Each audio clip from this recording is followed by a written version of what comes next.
Assalamualaikum warahmatullahi wabarakatuh. Kami ingin mempresentasikan tentang sejarah perjuangan bangsa. Perkenalkan, kami dari kelompok 8 yang beranggota saya Saryati sebagai moderator dan teman-teman saya Aulia Amanda Putri, Yansyah Hidayat, dan Muna Sapitri sebagai pemateri. Langsung saja, materi yang pertama yang akan disampaikan oleh Aulia Amanda Putri. Materi yang pertama, sejarah perjuangan bangsa Indonesia. Sejarah perjuangan bangsa Indonesia dalam mencapai cita-citanya berjalan berabad-abad dan bertahap. Sejarah perjuangan Pancasila juga berhubungan erat dengan sejarah perjuangan bangsa Indonesia sejak berabad-abad yang lalu banyak sekali. Maka perlulah ditetapkan tonggak-tonggak sejarah itu, yakni peristiwa-peristiwa yang menonjol, terutama dalam hubungan dengan Pancasila. Unsur-unsur yang terdapat pada Pancasila yakni ketuhanan, kemanusiaan, persatuan, tata pemerintah, atas dasar musyawarah dan keadilan sosial telah terdapat berbagai asas-asas yang menjiwai bangsa Indonesia, serta dilaksanakan pada waktu itu, hanya saja belum dirumuskan secara konkret. Zaman penjajahan, mulailah berdatangan orang-orang Eropa di Nusantara. Mereka itu antara lain orang Portugis yang kemudian diikuti oleh orang-orang Spanyol yang ingin mencari pusat tanaman rempah-rempah. Pada akhir abad yang ke-16, bangsa Belanda datang pula ke Indonesia dengan menempuh jalan yang penuh kesulitan untuk menghindarkan persaingan di antara mereka sendiri, yaitu dengan Belanda.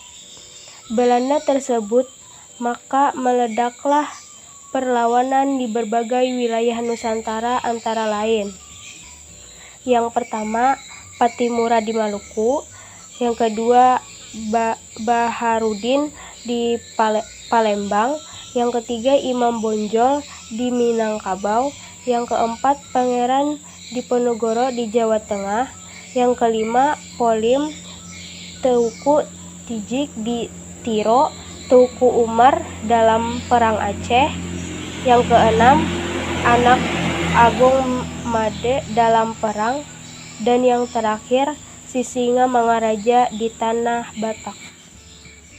Kebangkitan nasional pada abad 20 di panggung internasional terjadilah pergolakan kebangkitan dunia timur dengan suatu kesadaran akan kekuatannya sendiri. Organisasi Budi Utomo yang didirikan bertanggal 20 Mei 1908.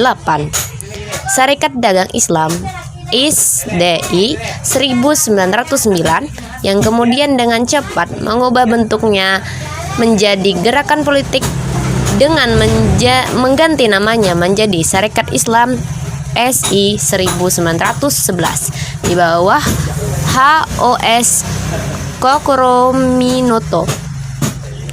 Berikutnya muncullah Indeks Partij 1913 yang dipimpin oleh 3 serangka, yaitu Dwes Daker, Kwitomangunkusumo, Suwardadi Suryaningrat yang kemudian lebih dikenal dengan nama Ki Hajar Dewantoro. Dalam situasi yang menggoncangkan itu, muncullah Partai Nasional Indonesia PNI 1927 yang dipelopori oleh Soekarno, Ciptomangunkusumo, Soeharto, dan tokoh lainnya. Kemudian PNI oleh para pengikutnya dibubarkan dan diganti bentuknya dengan Partai Indonesia dengan singkatan Partido 1931.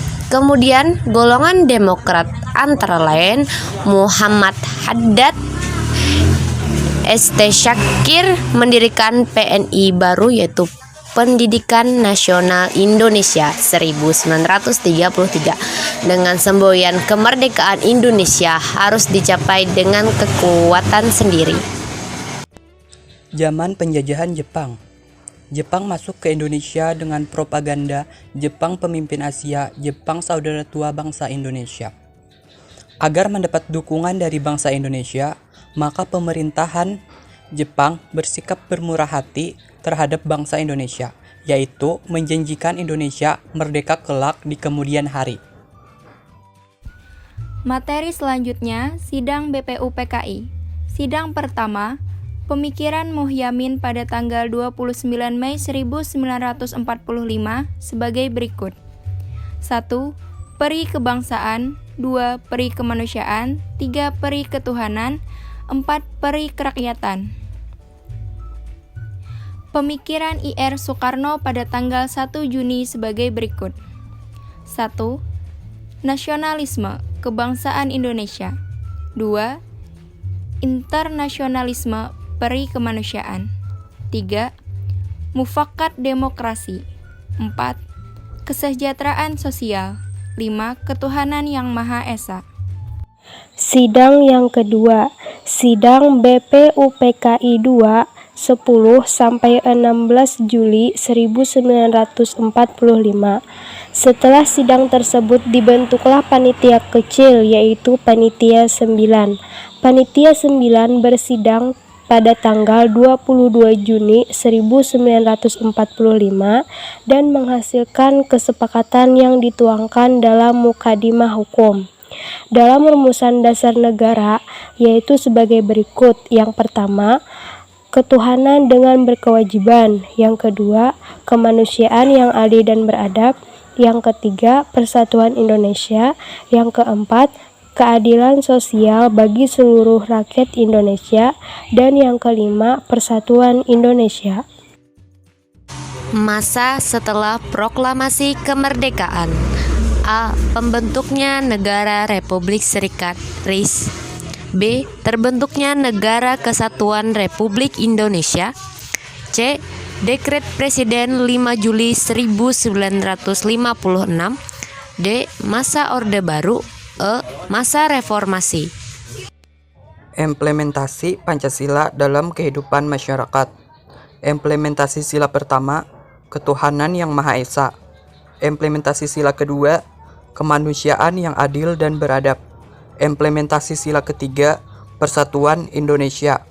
Implementasi sila keempat, kerakyatan yang dipimpin oleh hikmat kebijaksanaan dalam permusyawaratan perwakilan.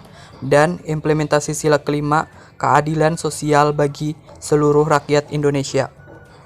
Sekian presentasi dari kami. Mohon maaf jika ada kesalahan. Wassalamualaikum warahmatullahi wabarakatuh.